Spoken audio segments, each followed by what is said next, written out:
हर पिंड विच एक बंदा हुंदा हुंदा वो हर घर दा ही सांझा हर बुढ़ी ते बंदे ना ओदा हुंदा डाढा लांघा हर बुढ़ी ते हर बंदे ना ओदा हुंदा लांघा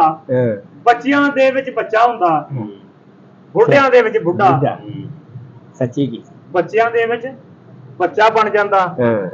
बुढ़ियां दे विच बुढ़ा बुढ़ियां दे विच बुढ़ा हुंदा बच्चियां दे विच बच्चा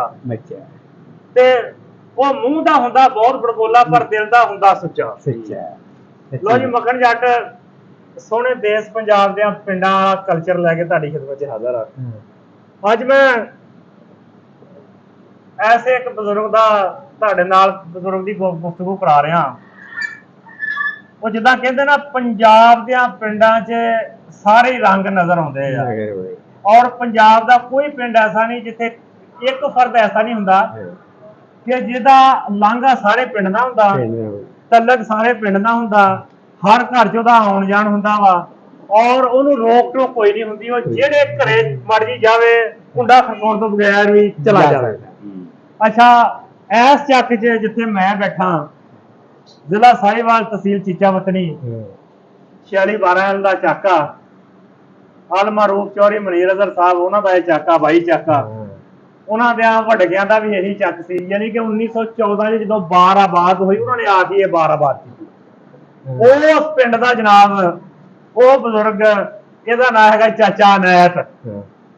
नैत रहमानी वहाब इधर हाँ वाजी चाचा नैत रहमानी अल्लाह की रात ने इनू 7-8 पुत्तां नाल नवाजिया सारे इहदे फरमाबरदार आ सारे इहदा अदबो हया करदे आ ते 7-8 पोता जिहदे घरों मर्जी जाके खा लवे उत्थे भी रोक टोक नहीं पर मैं कहना कि पूरा पिंड ही इहदा आपदा वा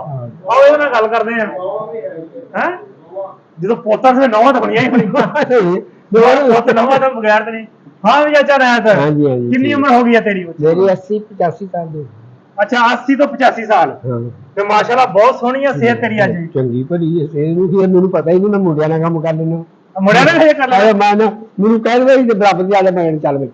अच्छा ते गल है भी हर घर दे नाल तेरी सांझ आ हर औरत नाल हर मर्द नाल हर बच्चे नाल हर जवान नाल तेरी गलबात आ तेरा शुगल मेला ते ये शुरू तो ही इदां वा या हुण ਜਦੋਂ ਤੂੰ बचपन तो ही इदां अच्छा ਜਦੋਂ ਤੂੰ ਹੋਸ਼ ਸੰਭਾਲੀ ਆ हाँ ਜਦੋਂ ਦੀ ਹੋਸ਼ ਸੰਭਾਲੀ ਮੈਨੂੰ हर गल दा पता पूरी है पूरे पिंड दी हिस्ट्री पूरे पिंड दी आ जितना अच्छा ਜਦੋਂ तू होश संभाली आ उदों पिंड च चौड़ी लाई बख्श दा हां दौर हुंदा पूरा है बल्ले बल्ले हां जी कर लेंदा बल्ले बल्ले बाई ने मैं छोटी लेके भज पे ना कहना कर जा इत्ते तेरा मैं करदा ला इधर दी आ जाना होनी नहीं है ना कहना